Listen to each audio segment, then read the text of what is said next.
A reading from the book of prophet Hosea. Thus says the Lord, they made kings, but not through me. They set up princes, but without my knowledge. With their silver and gold, they made idols for their own destruction. Your calf is rejected, O Samaria.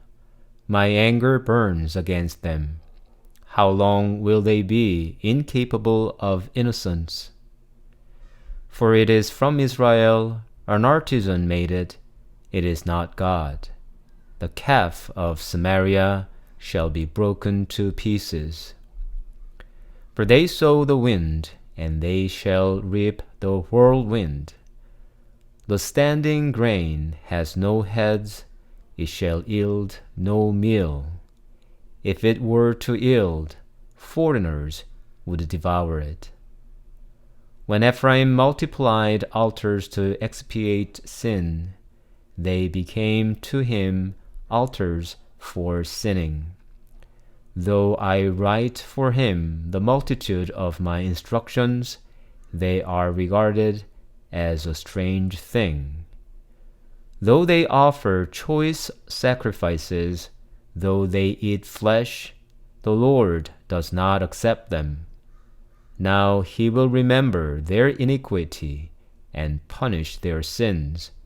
They shall return to Egypt. Ancient people often fell into idolatry. Idolatry is not a mental exercise.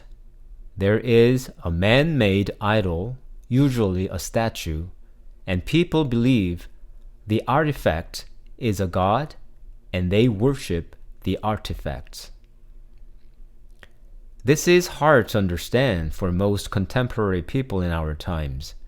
However, we can view idols as symbols of uncontrollable fortunes. Idols can represent fertility, abundance, victory, etc. Ancient people believed these gods could dispense fortunes at their pleasure. So people offered all kinds of things, animals, and even human beings, to idols to have favors from these gods. Therefore, we can also consider idols as the projections of human desires.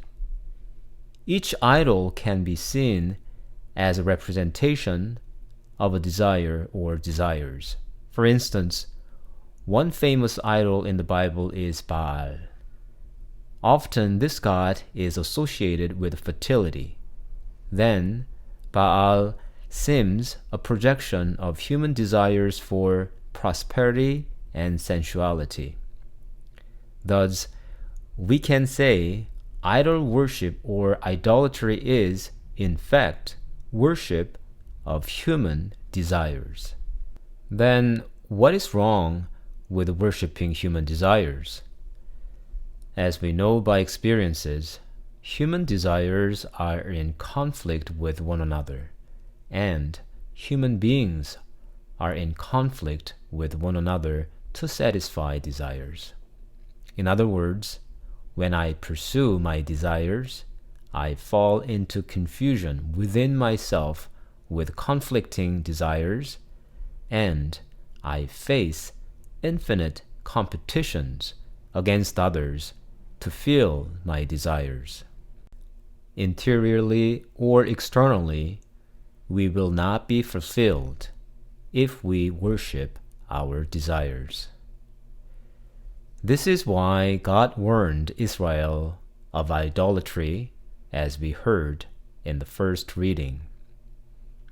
Idolatry only leads to chaos and destruction. There is no true peace while we have to infinitely fight within and without. I have never personally seen anyone in my life worship an artifact as an idol. But I wonder if I have ever worshipped my desires in any form. One question to test any idolatry in me is this: do I have any constant dissatisfaction?